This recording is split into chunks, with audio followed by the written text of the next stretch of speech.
Ahead. Yes. Mr. Kelly? Here. And Mr.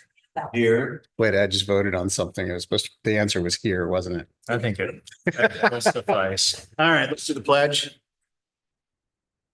Good.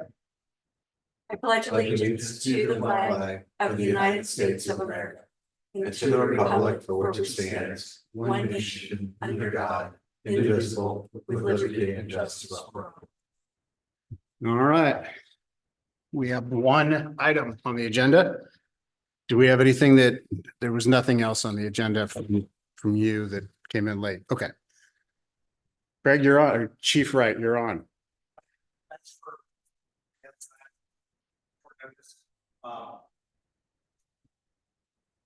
There's a lot of people watching, I'm sure. Just make sure that they can hear you. Tens of tens. So we currently in the fire department have three softwares we're using: an EMS reporting software, fire reporting software, and a scheduling software.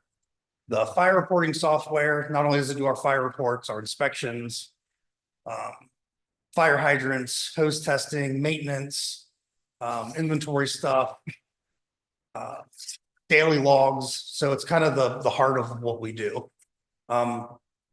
You guys probably don't know this. We have been electronic in the fire department since 2012. We've been doing electronic reporting, and we're probably guessing 90% paperless. So the current companies we have, the fire reporting software was acquired a couple of years ago by ESO. ESO's kind of come onto the market as a big company buying up a lot of the smaller software companies. So ESO has bought that out. We were notified that they're going to be phasing out that software, pushing people towards their ESO platform. We used to have Safety Pad as an EMS reporting software that was also bought by ESO several years ago, which is why we switched to Health EMS. Recently, we found out Health EMS for our EMS reports is not going to be compliant for Ohio's reporting data the first of the year. They're not sure how they are going to get there, which concerned me. So we're required to report our data to the state on the EMS and fire side. And then our scheduling software, we've been extremely happy with. When we kind of started this endeavor, I wanted a more all-inclusive package. So currently, if I want to run a report, I have to run it in the EMS software. I have to run it in fire software, then go through and figure out what units are doubled. If the ambulance was included on one, but not the other, it just makes our data not always consistent. So I wanted more of a single solution. And then it was sped up when finding we had to make the change quickly. So what I'm recommending tonight is ESO. ESO can do the fire reporting, the EMS reporting, and all the other things that go along with that, as well as the scheduling. So we'd be consolidating from three softwares into one. We're currently also paying a fee from when we had Safety Pad to manage that software as we get record requests or subpoenas for reports to be able to access those from we have to keep them for 7 years for Medicare, Medicaid. So to access that. So with ESO owning Safety Pad, that eliminates that additional fee and brings it under the one.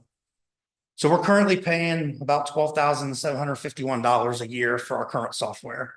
With my proposal, we go up to $19,868 for year one, and then it goes down to $16,873 on year two.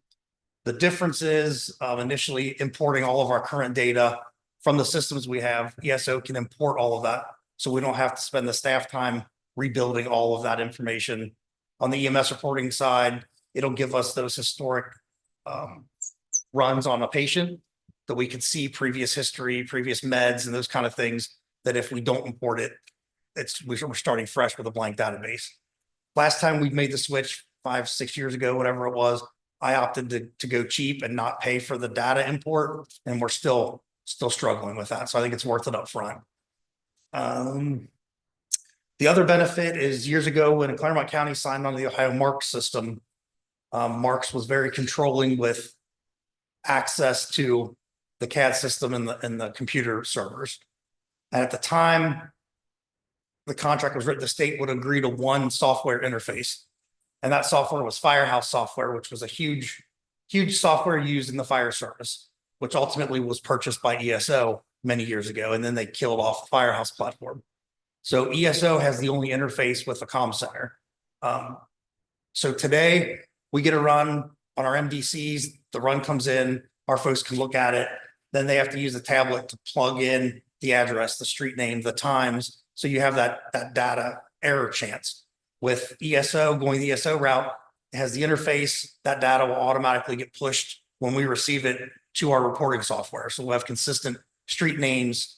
Instead of SR 125, it'll match the CAD. So we don't have it 4 different ways. And the times will be pushed over to the second, which just improves our accuracy, which I think is good. The other piece to it is we work with our billing company.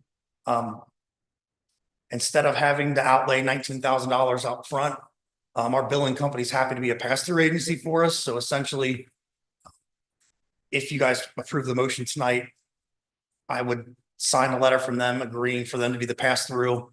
So ESO would bill Med-Account management, Med-Account will pay the bill, and then they will deduct that from our billing reimbursements. So we lose a little bit on the billing side, but we gain $7,000 or $8,000 a year on the fire fund side, which I think is a benefit. Right. You have any questions? So Chief, $12,000 was the previous, Yeah. all the previous packages. Yes, So we're gonna be paying roughly $4,000 after year 1, yes, $4,000 a year extra for this unified package. yes, sir. Okay. And that was the big rush with tonight. The company notified us that if I could get it approved before September 1st, we'd save $3,000. So instead of the 19, we'd have been looking at 3,000 more. Right. And they said it's because a lot of departments switch.